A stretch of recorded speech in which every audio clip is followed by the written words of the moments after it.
আলোচনা করার মতো সময় হাতে একদমই নেই, সময় খুব কম। আমি তিনজনেরই প্রতিক্রিয়া নিয়ে নেব 1 মিনিট করে।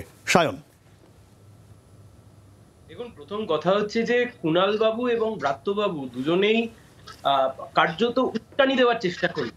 এবং আপনারা যখন প্রশ্ন করলেন যে ব্রাত্য বাবুর গাড়ি কোনো ছাত্রের ওপর দিয়ে চলে গেছে কিনা, উনি এমন ভাবে বোঝাতে চাইলেন যে মানুষের শরীর বা মানুষের প্রাণ তার চাইতেও বেশি যেন গাড়ির দাম, সেটা যেন আরো অনেক বেশি করে উনি গুরুত্ব দেওয়ার চেষ্টা করলেন।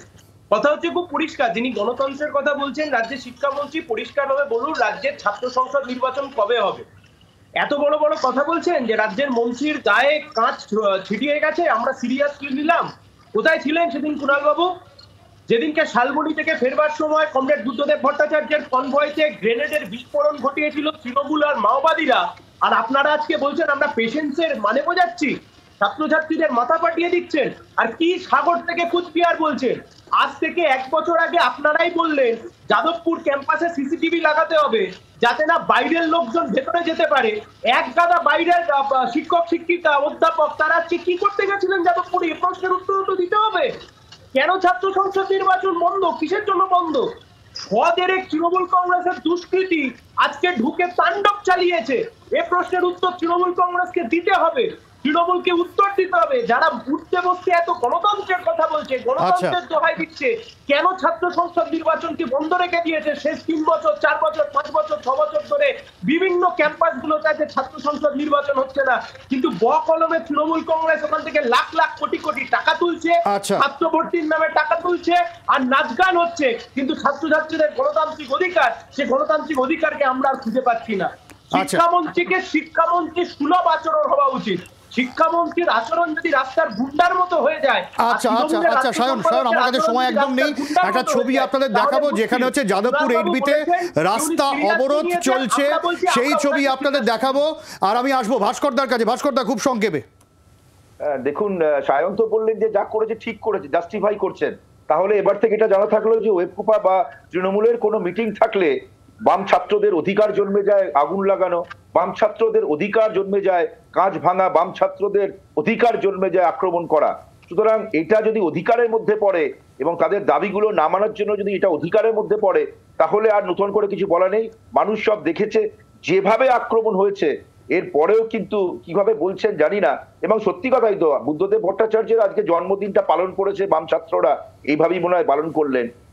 তিনি তো এইভাবেই পালন করলেন। এবং এটা বলতে হবে যে কেন তার উপর আক্রমণ হলো। তিনি পূর্ব নির্ধারিত জায়গাতে গিয়েছিলেন, সেখানে আক্রমণ করে তারা কি তার দাবি প্রতিষ্ঠা করার জন্য আক্রমণটা করেছেন। সুতরাং এখানে মোহাম্মদ সেলিম কি বললেন বা সিপিএম বা এসএফআই কি বললেন তা নয়, সাধারণ মানুষ বুঝতে পেরেছে আবার ওখানে ওয়েবকুপা সম্মেলন হবে এবং আবার সম্মেলন হবে। শেষ কথা, যাদবপুর ইউনিভার্সিটিটা মারপিট করার জায়গা নাকি? যাদবপুর ইউনিভার্সিটিতে যারা যাবে, এই তো 2 দিন আগে বলছিলেন বাইরের ছেলেমেয়েরা কেন ভেতরে ঢুকবে? না, তার মানে প্রফেসরদের কোনো সম্মেলন করার অধিকার নেই। সাগর থেকে পাহাড়, পুরুলিয়া থেকে শুরু করে উত্তর চব্বিশ পরগনা, সেই দাবির সপক্ষে, সেই দাবি যদি থাকে তার জন্য শিক্ষামন্ত্রীকে হেনস্থা করতে হবে। এটা কোনো জাস্টিফাই করা যায় না।